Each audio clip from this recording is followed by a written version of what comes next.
Her screams echoed through the thin walls of the decrepit shack, swallowed by the relentless howl of the prairie wind.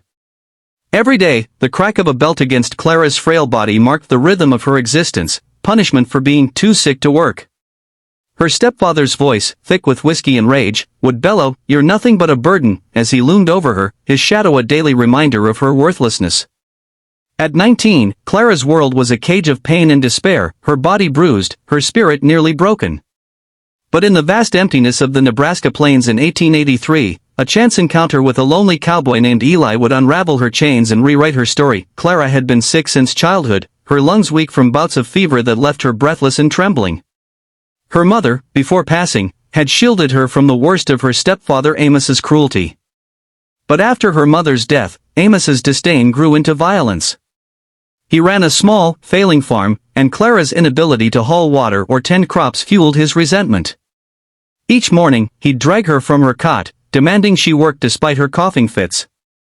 When she collapsed, he'd beat her, leaving welts that burned for days. The townsfolk in nearby Willow Creek whispered about her suffering but turned away, unwilling to cross Amos, whose temper was as notorious as his debts. One blistering afternoon, Clara, barely able to stand, was sent to fetch supplies from town. Her vision blurred as she stumbled along the dusty road, her thin frame trembling under a threadbare shawl. She didn't notice the lone rider approaching until his horse's hooves kicked up a cloud of dust. Eli Tanner, a weathered cowboy in his late 30s, reined in his mare, his sharp blue eyes catching the fear in Clara's sunken gaze. He'd been drifting through Willow Creek, a man haunted by his own losses, a wife and son taken by smallpox years ago. Something in Clara's fragile defiance stirred him, a flicker of the life he'd once fought for. "You all right, miss?" Eli's voice was low, steady, like the calm before a storm. Clara flinched, expecting a trap, but his weathered face held no malice. She mumbled something about needing to get to town, her voice hoarse. Eli noticed the bruises peeking from her sleeve, the way she swayed on her feet. Without a word, he offered her a ride. She hesitated, fear of Amos warring with exhaustion, but her legs gave out before she could decide. Eli caught her, lifting her onto his horse with a gentleness she hadn't known since her mother's embrace. That ride to town was the first of many challenges they'd faced together. Eli didn't pry, but Clara's story spilled out in fragments over the next few days. He'd see her in town, always limping, always bruised, and each time, his jaw tightened. Eli was no stranger to hardship. His life as a cowboy was one of long, lonely trails and fleeting connections, but Clara's pain cut deeper than his own. He started finding excuses to check on her, bringing her small things, a loaf of bread, a tin of salve for her wounds. Amos noticed, and his threats grew darker. "Stay away from that drifter," he'd snarl, his fist raised. Clara, torn between hope and terror, began to dream of escape. Their first major challenge came when Amos caught Eli leaving a blanket at their doorstep. He flew into a rage, accusing Clara of whoring around and beating her until she couldn't stand. Eli, hearing her cries from the road, stormed into the shack. Amos, drunk and belligerent, swung at him, but Eli, hardened by years of wrangling cattle and men, knocked him out cold. He carried Clara to his horse, her body trembling against his chest, and took her to his small cabin on the edge of town. It wasn't much, a single room with a wood stove and a creaky bed, but it was the first safe place Clara had known in years. The second challenge was Clara's health. Her lungs, ravaged by years of untreated illness, worsened in the damp autumn air. Eli, with no knowledge of medicine, rode miles to fetch a doctor, spending what little he'd saved from odd jobs. The doctor warned that Clara needed rest, warmth, and nourishment, things Amos had never provided. Eli took it upon himself to care for her, brewing teas from herbs he'd learned about on the trail, sitting by her bedside through feverish nights. Clara, unused to kindness, struggled to trust him. "Why are you doing this?" she'd whisper, her voice thick with suspicion. Eli's answer was simple: "Because no one should live like you did." Their third challenge was Amos himself. He didn't take kindly to losing his punching bag. He spread lies in town, calling Clara a runaway and Eli a thief. The townsfolk, already wary of outsiders, began to shun Eli, refusing him work. Amos even tried to drag Clara back, showing up at Eli's cabin with a shotgun.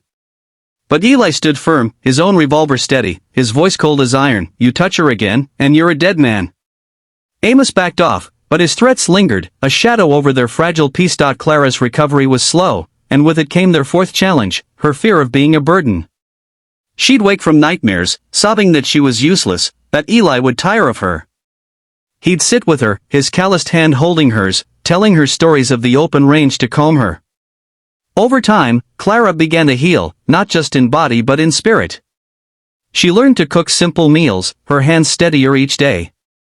Eli taught her to ride, her laughter ringing out as she galloped across the plains, a sound that warmed him more than any fire. Their bond grew, quiet but deep, built on shared silences and small acts of care. Eli, once a man who'd sworn off love, found himself waking each day with purpose.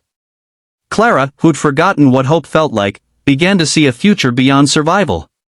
But their fifth challenge loomed, the town's judgment.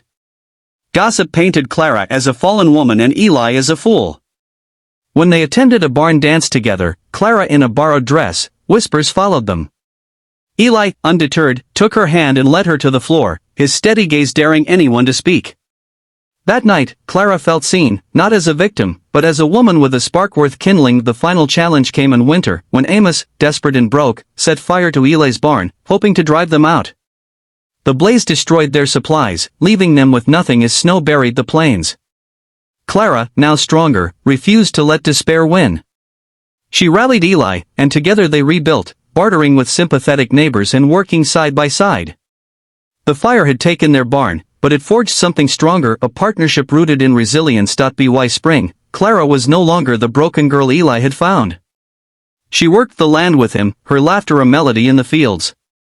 They married quietly under a wide Nebraska sky, not for the town's approval, but for themselves. Amos, shunned and penniless, left Willow Creek for good.